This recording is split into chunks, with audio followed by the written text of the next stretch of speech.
तर SBIचा शेअर आज सकाळी समजा 700 रुपये होता. मला माहित नाही मी स्टॉकला ट्रॅक नाही करत आहे, मी अंदाज पंचे सांगतोय. ठीक आहे, सकाळी 700 रुपयाला 9:15 वाजता उघडला.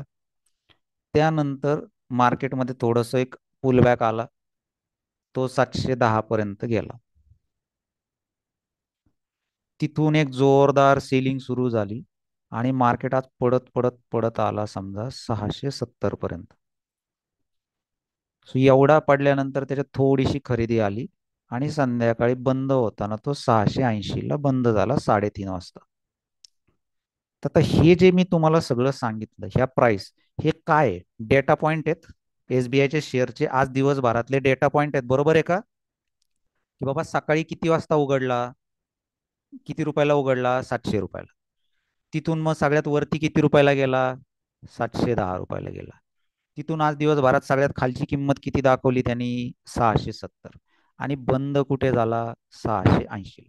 तर आज म्हणजे SBIच्या शेअरचा पूर्ण दिवसभराचा प्रवास या चार डेटामध्ये कव्हर होतो. तर आता मी याला असं लाईनीच्या स्वरूपात पण दाखवू शकतो, जसं आपण शाळेत ते हिरव्या ग्राफची वही राहायची, त्याच्यावरचे पॉईंट जोडायचो की 700चा 710 झाला, 710चा 680 झाला, सॉरी 670, आणि 670चा 680 झाला. हे असं पण दाखवू शकतो का मी? अशी लाईन तयार झाली. मग या टाईपचा जो चार्ट बनवतो आपण दिवसभरातला प्रवास, असे लाईनचे डॉट डॉट डॉट डॉट जोडून जो बनवतो, त्याला आपण म्हणतो लाईन चार्ट. ठीक आहे. पण आता याच्यामध्ये प्रॉब्लेम काय होतो की प्रत्येक पॉइंट दाखवणं शक्य नाही होत. तर याच्यामध्ये शेवटची रक्कम फक्त दाखवली जाते की काल किती होता, आज कितीला आहे. मग याच्यावर जपानी लोकांनी एक उपाय काढला. ठीक आहे, त्यांनी त्याला एकावर एक उभं ठरवलं की बाबा 700 रुपये. ओके, हा काय आहे, शेअर्सची ओपनिंग प्राइस म्हणजे एवढ्याला शेअर उघडला. त्यानंतर शेअर कुठे गेला, 710 रुपये दिवसभरात. म्हणजे ही शेअरची काय आहे, हाय व्हॅल्यू. त्यानंतर शेअर लो मारला कितीचा, 670. आणि त्यानंतर दिवस अखेर बंद कुठे झाला, 680ला. मग या एक अशी कॅन्डल बनवली. ठीक आहे, आपली मेणबत्ती सारखी दिसते ही, म्हणून हिला कॅन्डल असं नाव दिलं. तर याच्यामध्ये ही जे सगळ्यात वरचं टोक आहे कॅन्डलचं, इथे त्यांनी दिवसातला हा जो हायएस्ट व्हॅल्यू आहे ना ती लिहितात, 710 रुपये. ओके. इथे दिवसातली सगळ्यात छोटी व्हॅल्यू लिहितात, लो, 670 रुपये. आणि आता या ठिकाणावरून येतानाची व्हॅल्यू पहिले कोणती आहे, 700 का 680, कोणती आहे? 710 कडून खाली यायचंय मला, 710 कडून 670 कडे यायचंय मला. तर पहिली प्राइस कोणती आहे, 700 का 680? पहिली 700. तर हा जो वरचा बॉडीचा भाग आहे, याला मधल्याला जे जाड आहे याला बॉडी म्हणतात. सो इथे अप्पर साईडला मला 700 येईल ओपन, आणि इथे माझी 680 येईल क्लोज. ठीक आहे. सो हा वरून खालच्या दिशेने प्रवास आहे. आणि याच्यात किंमत खालून वर आली आहे का वरून खाली गेली, म्हणजे वाढली आहे का कमी झाली आहे? याच्यामध्ये किंमत वाढली आहे का कमी झाली आहे? 710 वरून खालच्या दिशेला गेली आहे आणि 680 ला बंद झाली, कमी झाली. कलर राहील ना, हा लाल राहील का? क्योंकि लाल रंग क्या दिखाता है, लाल रंग काय आहे, मार्केट किंवा एखाद्या गोष्टीची किंमत पडली. समजलं सगळ्यांना? दिवसभरामध्ये ज्या शेअर्सच्या प्राइस मध्ये चढ उतार झाला तो आपण एका कॅन्डलच्या फॉर्म मध्ये इथे लिहिला. ओके. कॅन्डलच्या फॉर्म मध्ये आपण इथे अगदी सोप्या स्वरूपात आता बनवू शकतो की यार प्रवास कसा झालाय. ठीक आहे. शेअर जो आहे तो ओपन झाला 700 ला. ठीक आहे, नीट लक्षात घ्या. आता लक्ष द्या, ओपन झाला 700 ला, तिथून खाली गेला आज सकाळी समजा 680 ला. तिथून त्याची किंमत जे वाढायला लागली ती 750 पर्यंत तो गेला आणि दिवसा अखेर 740 रुपयाला येऊन बंद झाला. तर आता मला याच्यामध्ये सांगा इथे कोणती किंमत येईल. तर दिवसभरातली सगळ्यात मोठी किंमत जी असते ती इथे येते. ठीक आहे. सो 750 बऱ्याच जणांना हे बेसिक माहीत असेल, पण समजून घेऊ आणि करू. सगळ्यात खाली कोणती येईल. सगळ्यात खाली दिवसभरातली सगळ्यात छोटी किंमत 680. बर. आता मला सांगा या शेअर्सच्या प्राइसचा जो प्रवास आहे तो कसा झालाय. 750 वरून 680 कडे आलाय का 680 कडून 750 कडे गेला. तर आपला प्रवास 680 कडून 750 कडे झालेला आहे. तर अशा परिस्थितीमध्ये आपण काय करणार आहे. 680च्या नंतर कोणती किंमत आली ती 700 रुपये. तर आता 700 रुपये आपण इथे लिहिणार आहे खाली. म्हणजे हा माझा ओपन इथे खाली येणार आहे आणि वरती जिथे बंद झालाय ती 740 रुपये किंमत माझी इथे येणार आहे. आणि प्रवास वरच्या दिशेला झालाय त्याच्यामुळे माझी जी कॅन्डल आहे तिचा कलर बनणार आहे हिरवा. बरोबर आहे. माझी जी कॅन्डल आहे तिचा आता कलर बनणार आहे हिरवा. सो हिरवी कॅन्डल मला दाखवते की शेअरच्या किमतीचा प्रवास कोणत्या दिशेला झाला. खालून वर का वरून खाली. यस. जर माझ्या कॅन्डलची किंमत सॉरी कॅन्डलचा कलर जर हिरवा आहे तर माझा कॅन्डलचा जो प्रवास आहे शेअरच्या किमतीचा तो खालून वर झालाय. वाढली आहे किंमत. या उलट लाल कलर असेल तर किंमत कमी झाली आहे. ठीक आहे. बाकीचे जे प्रकार आहेत ते शक्यतो आपण वापरत नाहीत. बार चार्ट भारतामध्ये कोणी वापरत नाही. पॉइंट अँड फिगर चार्ट वगैरे जो प्रकार आहे तो खूप किचकट आहे. रिअल प्राइस त्याच्यामध्ये येत नाही. आणि तो नवीन लोकांना वापरण्यासारखा पण हे नाही आहे. हे जे तिन्ही प्रकार आहेत रेनको, हायकेनाशी, पॉइंट अँड फिगर आणि याच्यात कागी म्हणून पण एक येतो. तर हे जे काही प्रकार आहेत ना हे वापरण्यासारखे नाही आहेत. थोडेसे कॉम्प्लिकेटेड आहेत. युट्यूबवर काही लोक वापरतात हायकेनाशी, रेनको, पॉइंट अँड फिगर, पण याच्यामध्ये रिअल प्राइस घेतली जात नाही कॅल्क्युलेशनमध्ये. हायकेनाशीमध्ये रेनकोमध्ये टाइम घेतला जात नाही. त्याच्यामुळं ना याच्यावर जर तुम्ही इंडिकेटर बेस्ड किंवा सिस्टम बेस्ड ट्रेडिंग करत असाल तर ती प्रॉपरली काम करत नाही. त्यामुळे या गोष्टी मी वापरत नाही. तर मी नवीन लोकांना नेहमी सजेस्ट करतो की जे सगळ्यात सोपं आणि इफेक्टिव्ह टूल आहे कॅन्डल स्टिक ते वापरा. माझी कॅन्डल अशी बनली आहे. मध्ये कोण जिंकलंय हे फक्त तुम्हाला ओळखायचं. थोडासा विचार करायला बघा की बाबा मार्केट ओपन इथे झालं, थोडस वर गेलं. बर. आणि वरून धडाम खाली आलं. याचा अर्थ जोरदार सेलिंग झाली. बरोबर आहे का इथपर्यंत. मी मार्केट ओपन इथे झालं या पॉइंटला, तिथून थोडस वर गेलं आणि नंतर जे धडाम से नीचे या लो पर्यंत आलं याचा अर्थ तर भरपूर सेलिंग झाली. म्हणजे हा पूर्ण डॉमिनन्स कुणाचा होता. हा पूर्ण सेलरचं राज्य होतं इथे. गेम त्या पद्धतीने की कॅन्डलचा हा गेम जिंकला कोणी की भाई सेलरने ते इथं आणलं खाली. इथे क्लोज केलं का. इथे क्लोज केलं का. So जर तुम्ही लोला किंवा बॉटमला क्लोज नाही करू शकत आहे याचा अर्थ तुम्ही गेम नाही जिंकले. आता आपली जी भारत ऑस्ट्रेलियाची 5वी टेस्ट मॅच झाली त्याच्यामध्ये पण काय झालं. आपण मॅच जिंकत आणलेली मध्ये सोडून दिली. तर याला महत्व आहे का की पहिली इनिंग मी भारी खेळलो आणि समजा एखादी मॅच चालू आहे मी 45 ओव्हर पर्यंत मॅच माझ्या हातात होती आणि शेवटच्या 5 ओव्हरमध्ये मी ती घातली. विनर कोण ठरतो. 45 ओव्हर तुम्ही मॅच कंट्रोलमध्ये होते तर तुम्ही विनर आहेत का शेवटच्या 5 ओव्हरमध्ये स्ट्रगल करून ज्याने मॅच जिंकला तो कोण महत्वाचं आहे. मॅच कोणी जिंकली इट मॅटर्स भाई. तुम्ही 49 ओव्हर मॅच तुमच्या हातात होती आणि शेवटच्या ओव्हरला घालवली तरी मॅच हारले तुम्ही. सो सेम इतका फोर्स लावून जर सेलरनी याला खाली आणलंय पण ते इथं त्याला थांबवू नाही शकले. सेलरचा सगळा फोर्स रिव्हर्स केला बायरनी आणि जिथून आणलं त्याच्या निम्म्यापेक्षा वर त्यांना नेऊन आपटलं.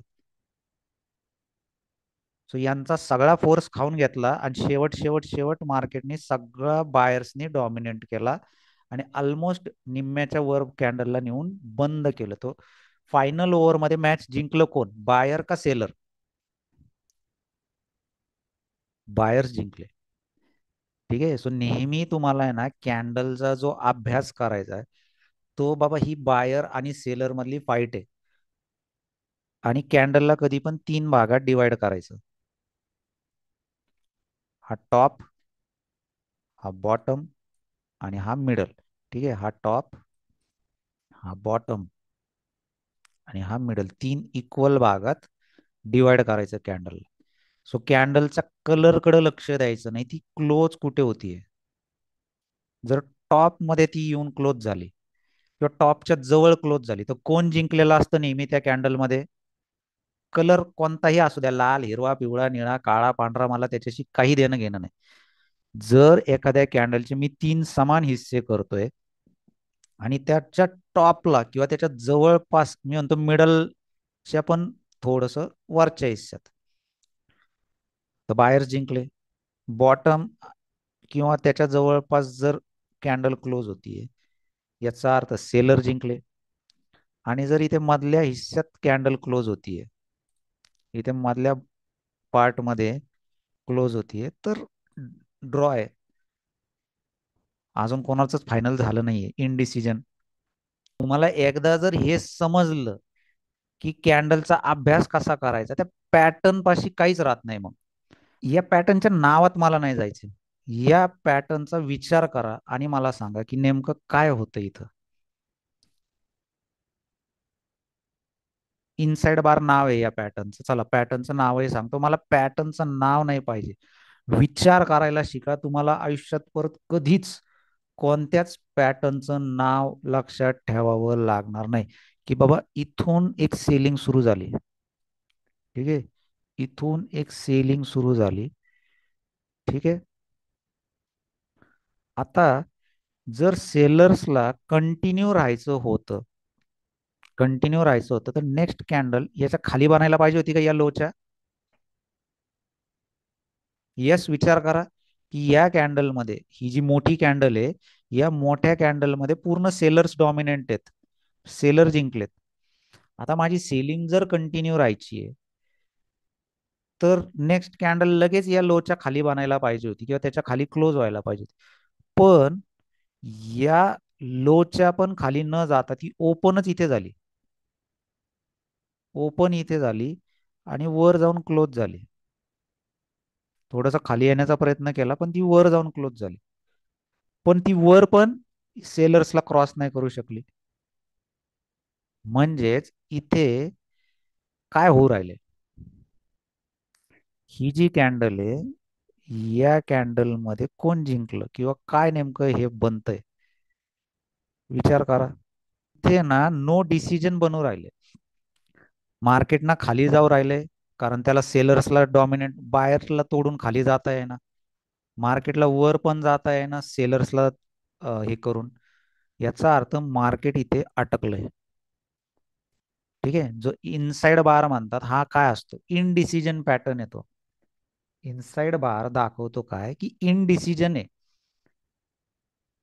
सो जोपर्यंत कॅन्डलला, मग आता इथे नेक्स्ट कॅन्डल जर याच्या वर ब्रेकआउट झाली तर आपण म्हणणार की अरे बायर जिंकले, चला आता बाय करू. किंवा नेक्स्ट कॅन्डल जर याच्या खाली निघली तर आपण म्हणणार ओके चला फायनली सेलर आता जिंकले, याच्या खाली आपण सेल करू. एखादी गोष्ट आहे, मोबाईल पकडू, ठीक आहे.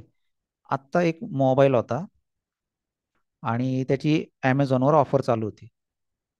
तर तो 40,000चा मोबाईल 30,000ला मिळत होता. ठीक आहे. 40,000चा जो मोबाईल होता तो डीलमध्ये 30,000ला मिळत होता. पण तुम्ही म्हटले ठीक आहे यार, काय नाही, आज नाही उद्या घेऊ, परवा घेऊ. तुम्ही विसरून गेले, डील संपली, किंमत परत 40,000 झाली, 30,000वर आली, परत वर गेली. आता महिना 2 महिन्यांनी परत ती ऑफर आली, परत ती डील इथं आली आहे 30,000ला. आता तुम्ही वाट बघणार आहेत का? नाही, जाऊ दे, उद्या घेऊ, परवा घेऊ. यस. मागच्या वेळेस तुम्ही असं केलं, नको जाऊ दे यार, काय कुठं पळून जाते डील, आज घेऊ, उद्या घेऊ, परवा घेऊ केलं, डील निघून गेली, प्राइस पुन्हा 40,000वर गेली. आता 3 महिन्यांनी परत ती ऑफर आली आहे आणि तुम्हाला तो फोन घ्यायचा होता. आता तुम्ही टाइमपास करणार आहेत का? येस और नो हे मला सांगा. आता जसा तुम्हाला डीलचा ऑफरचा म्हणजे तो मेसेज येईल ना, तुम्ही सेम डे लगेच परचेस करणार आहेत. सेम डे परचेस करणार आहेत. ह्युमन सायकोलॉजी आहे की मागच्या वेळेस हुकला होता ऑफर, मी सोडली, मग महाग झालं. सेम सपोर्ट की एखाद्या ठिकाणी मार्केट आलं की तिथं बायर्स येतात, की मागच्या ज्यांची घ्यायचं राहिलं होतं ते येतात आणि मग प्राइसला तिथं पडू देत नाहीत, होल्ड करतात तिला. या उलट आता मला ना शेअर्स विकायचे होते. निफ्टी 26,000 होती त्यावेळेस, मला माझा स्टेक विकायचा होता. तर इथून 26,000ला निफ्टी गेलती. आता मी तिथं काही विकलं नाही, म्हणलं मी लालच केलं, म्हटलं 27,000ला जाऊ द्या मग विकू. आता 26,000ची निफ्टी आली माझी 23ला. ठीक आहे, मला 26,000च्या दरम्यान प्रॉफिट चांगला होत होता, विकणार होतो, पण मी लालच केला, म्हटलं जाऊ द्या अजून थोडंसं राऊंड फिगर 1 लाखाचं प्रॉफिट झालं की विकू. आता पाऊन 90-95चे, राऊंड 1 लाख झाले की विकू. आणि तिथून मार्केट खाली आलं.